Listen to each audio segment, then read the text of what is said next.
I'm going to talk about the Sermon at Benares, written by Renshaw, and it has been taken from his book Value and Voice, The College Reader, published in 1975.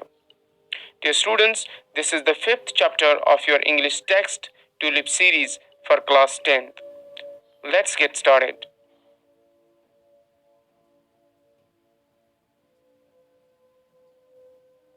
About Siddhartha Gautam. Dear students, Siddhartha Gautam was a philosopher, mendicant, meditator, spiritual teacher, and a religious leader who lived in ancient India from 569 BC to 483 BC.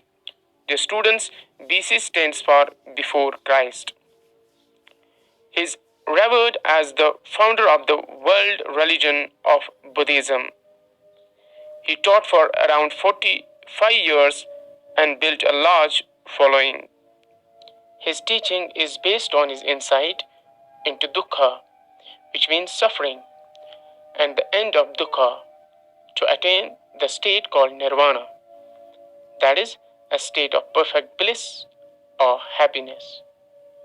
The students, since his chief objective was to eliminate human suffering, he had come up with the following four noble truths, which are key to eliminate all human suffering.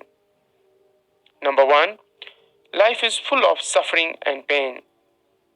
Number two, pain is caused by human desires and ambitions.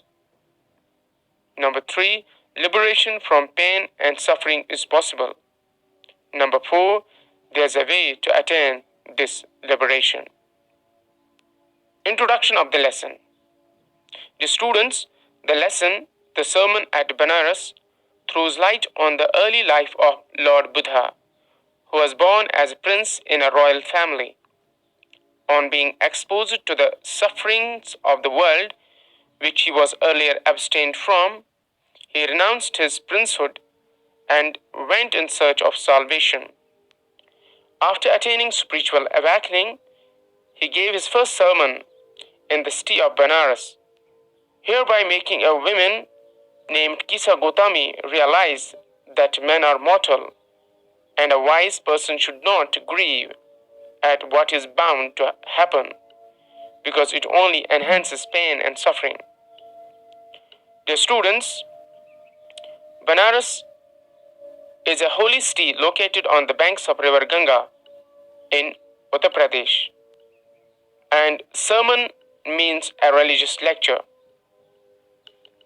Summary of the lesson.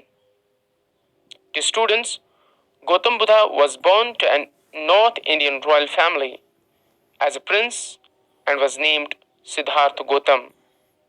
When he was 12 years old, he was sent to a faraway place to study Hindu sacred scriptures.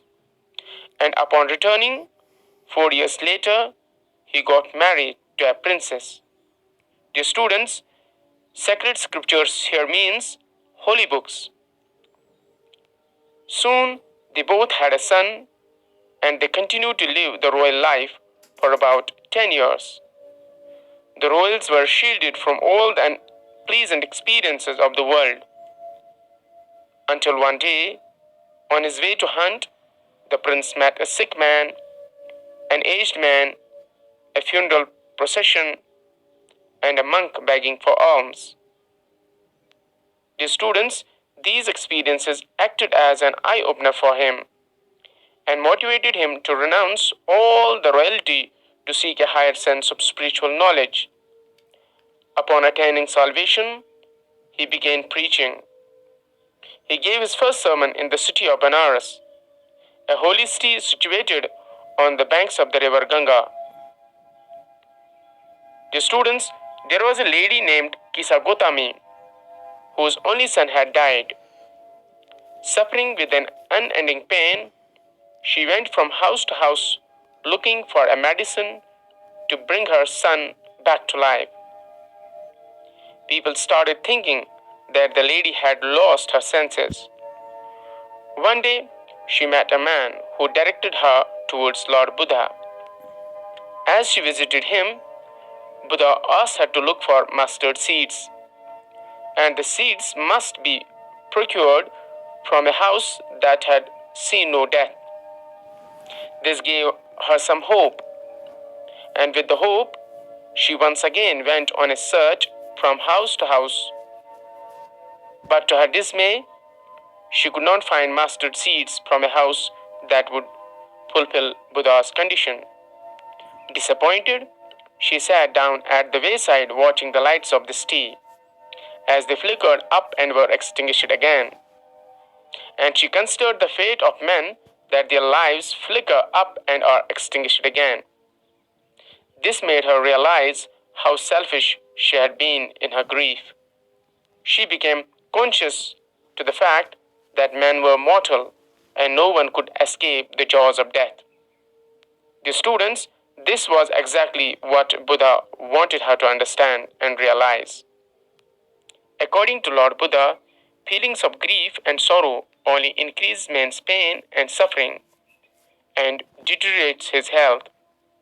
Therefore, a wise man, fully aware about nature's functioning, must not grieve at something bound to happen, and only then he can be happy and blessed. Moral of the story. Dear students, after reading the story, we get the idea that death is inevitable. It comes to everyone. Like an earthen vessel that ends in being broken, a human being too dies, irrespective of being rich or poor, fool or wise, man or woman. Our weeping and grieving on someone's death will not bring him peace. Rather, it will enhance our pain and make us suffer even more. Those who are wise don't cry, but accept the truth. That is, all are subject to death. Dear students, this was all about the story. I'll meet you soon with another video. Till then, stay blessed. Khuda Hafiz.